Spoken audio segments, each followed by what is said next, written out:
Welcome to Behind the Line, where we pull back the curtain on the challenges facing first responders and frontline workers. The work you do is unique, and so are the stresses that go with it. Join me as we tackle key issues to reduce risks for burnout, and as we work to support you in doing the job you love without sacrificing being the kind of person you want to be. Hey there, and welcome back to Behind the Line. I am your host, Lindsay Foss. If you are new to Behind the Line, what you should know about me is that I am a clinical counselor specializing in trauma therapy. And after over a decade working with first responders and frontline workers around issues like burnout, compassion fatigue, PTSD, and related OSIs, I've become a passionate wellness advocate and educator for those who sacrifice so much for our communities out on the front lines. Behind the Line is a place for us to talk about the real life behind the scenes challenges facing you on the front lines. I created this podcast with the hope of bringing easy access to skills for wellness, allowing you to find greater sustainability both on the job and off. I am so grateful to have you here with me, and I want to take a moment to really thank you for letting me be a part of your journey. I know that your time and energy are limited resources, and you could spend them in a lot of places. It means a lot to me that you choose to spend some of that time here with me. We are continuing in a new series around what to look for and be aware of as professionals more exposed and more likely to suffer from things like PTSD and related occupational stress injuries. This comes after so much feedback that I hear about first responders and frontline workers getting a lot of lip service advising to be on the lookout and conscientious about the risks for stress-related impacts of the job, but then aren't given any information or tools to help know what the hell to actually be looking for that would let them know that they aren't okay, until they are so not okay that the wheels have completely come off and course correcting is way more work than it needed to be. Our goal in this series is to help equip you with warning signs. I want you to know the things to be noticing and on the lookout for. I also want you to have this resource to offer to your people, your spouse, close friends, or family members, so they can know what to be on the lookout for, because they are often the ones who will see it first. And along with all that, I want you to be equipped to be an ambassador for change within your workplace and to have what you need to help notice warning signs in others you work alongside, to give them feedback and support them in seeking what they need before it is so much further down the rabbit hole. We want to catch things early. Like any disease, the earlier we catch it, the more options we have to treat it, and the less invasive the treatment needs to be. When we don't know what to look for and let it persist way longer unchecked, the consequences can be so much more catastrophic, and working back from it is so much more difficult. It doesn't have to be that way. If we can help to catch it early and intervene when it's not too far gone, the process is not so hard. This is exactly why I built tools like the free downloadable Beating the Breaking Point Indicators Checklist and Triage Guide, which, if you haven't gotten it yet, go to our website. The link is in the show notes, and grab it. The checklist helps you to self-assess early indicators for things like burnout, compassion fatigue, PTSD, and occupational stress injuries. It's a really powerful tool if you use it on a semi-regular basis to track where you're at and notice early on any changes in your wellness. Among the indicators that the checklist tracks, one of the key symptoms associated with stress-related injuries is a phenomenon called dissociation. If you're not familiar with the term dissociation, let's take a minute to break down what it means. Dissociation is a neurophysiological tool your brain uses to distance itself from stress and overwhelm. It's adjacent to numbing. It's our brain checking out for chunks of time or, to varying degrees, all of the time. The dictionary definition of dissociation is the disconnection or separation of something from something else, or the state of being disconnected. Now, it's important to know that everyone dissociates. Everyone has experiences where they check out mentally. Whether or not you dissociate is not in and of itself an indicator of a problem. It's a human mechanism to manage a world that can be inundating, and it's our brain's way of managing the flow of energy it's expected to dedicate to interpreting and interacting with all of the things. When we talk about dissociation, we talk about it on a spectrum, from mild and fairly typical to severe and complex. On the mild end of the spectrum, and what is in keeping with normal human experience, is things like watching TV and zoning out to the point that you don't know what's happening in the plot and have to backtrack a bit to catch up with what's going on, or ask someone next to you, what's happening? Another great example is highway hypnosis and that feeling of getting to a destination, but not really remembering the choice points involved in doing the drive. So, what are we looking for when dissociation is going beyond normal coping into problematic? What should we be looking for? Well, one of the markers may be less about whether you missed the plot line in a show and more about the frequency with which these normal level dissociative experiences are happening. To disconnect and zone out once in a while is one thing, but when it's happening on a daily or near daily basis, that's a sign of a problem. So one of the things to be looking for is normal, mild level dissociation happening at a frequency that is increased. Do you find yourself reading and rereading and rereading again the same 3 sentences of a book when you used to be an avid reader? Do you have difficulty keeping track of steps in a process? Do you walk into a room and forget what you were there to do? Now, some of these things can be associated with distractibility, like having a lot on our minds, as well as with aging. And true story, those can be legit reasons to forget why you're in a room. But sometimes people mistakenly chalk up some of these early indicators as getting older, when in fact they're symbols of stress taking up more space in our minds and our brains trying to quash the impact of that by tuning us out a bit, because we aren't doing the shit to help make it better more actively. If you used to be a decently present person and you're noticing or are getting feedback from others that you seem more checked out than you used to be, that is some solid feedback to listen to. More moderate level indicators are struggling to be present in conversations with loved ones, needing to ask for people to repeat themselves multiple times to get what they're saying, having people repeat your name multiple times to get your attention, excessive mindless scrolling, feeling like you lose time, maybe minutes or even sometimes hours where you can't account for what you were doing or thinking. Some have difficulty feeling present in moments, like they're there in body and can see their kids' joy on Christmas morning, but can't bring themselves to feel a part of it. And on the severe end of the spectrum, people will lose significant chunks of time that they can't account for.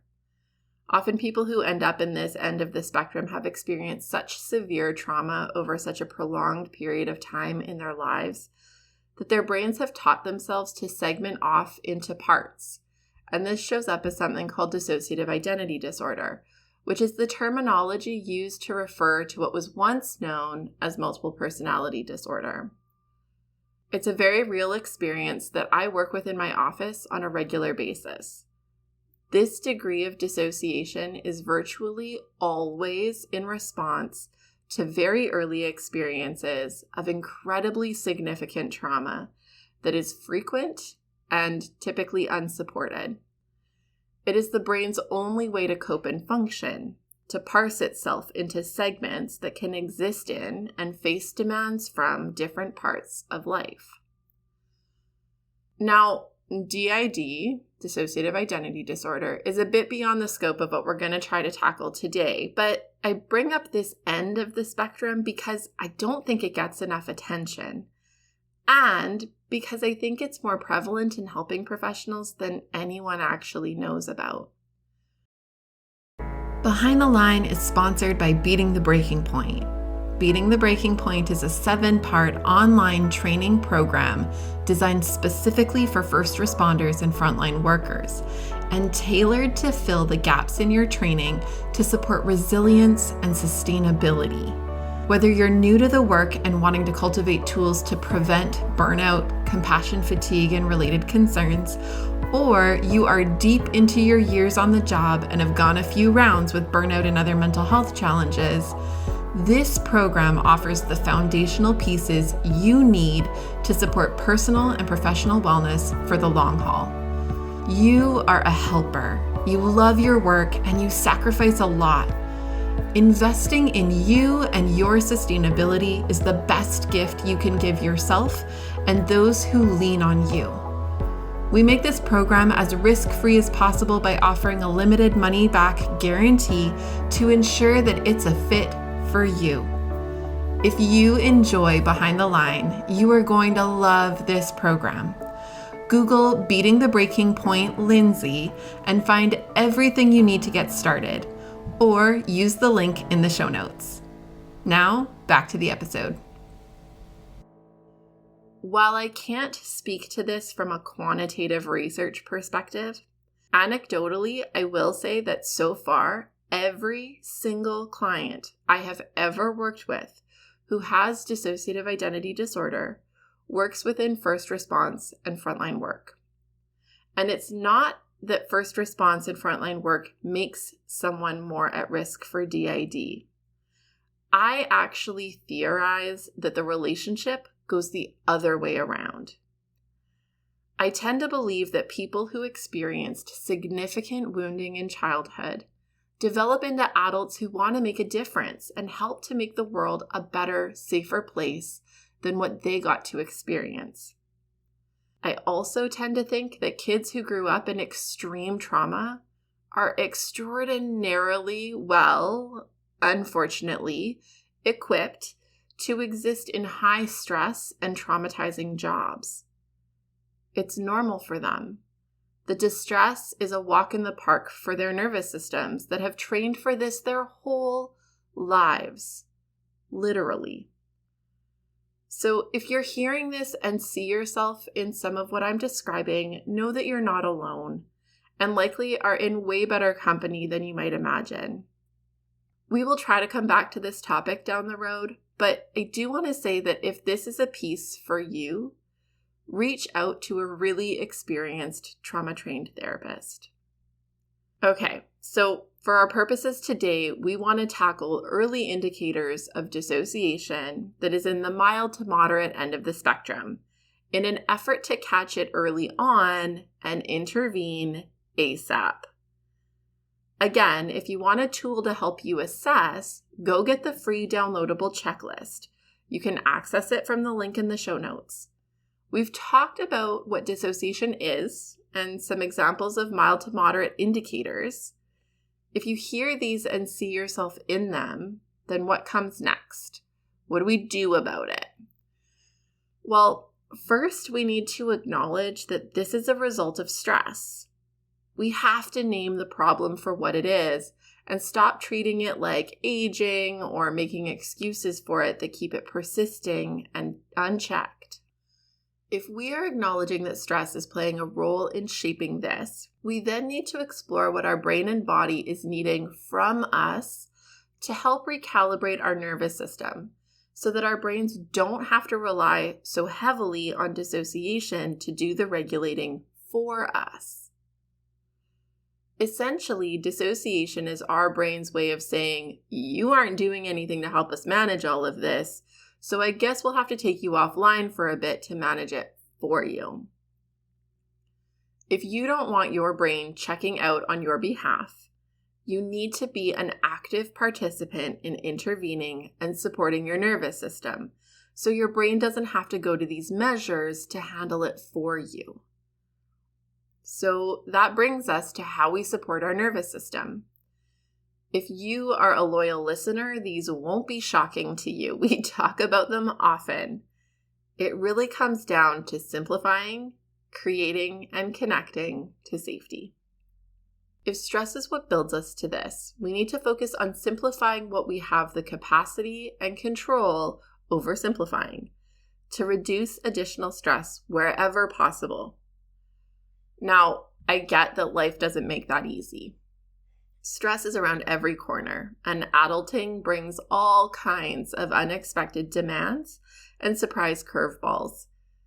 But it's really about trying to help our nervous systems have a counterbalance to the up by giving it intentional, carved out, and dedicated times for down. In times of particularly high stress where we have limited time and control, it can be as simple as feeding your body well and regularly. Basic needs like nutrition and ensuring our bodies can be fueled predictably lets our body know it can trust us to do the basics to care for it. But when we skip meals and feed it junk, it learns it can't even rely on you for the most basic of needs. Beyond the basics, it can also be things like taking time to breathe and reducing muscle tension, getting to bed a bit earlier, activities like crafts or hobbies that feel engaging in a really nice way, singing or listening to music you love, moving your body, and the very best one, play.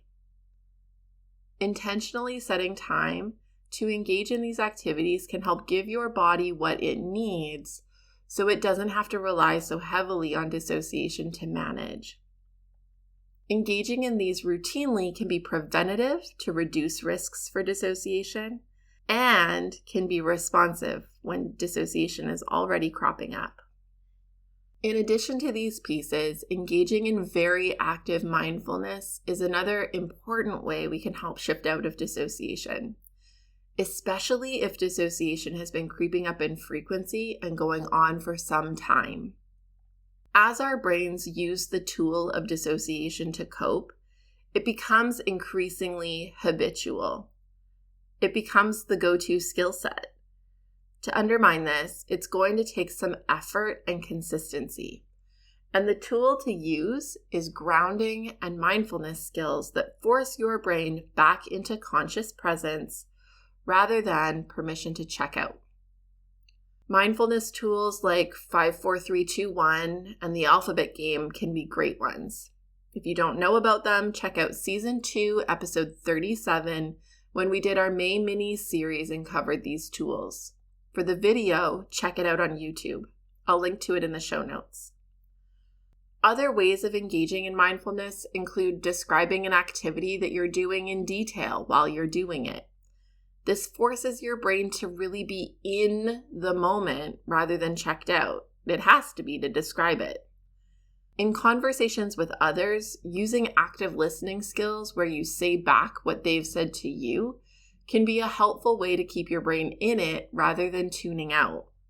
Really, anything that's encouraging your brain to be connected and engaged with the moment you're in helps to retrain your brain to stay rather than go off into la-la land.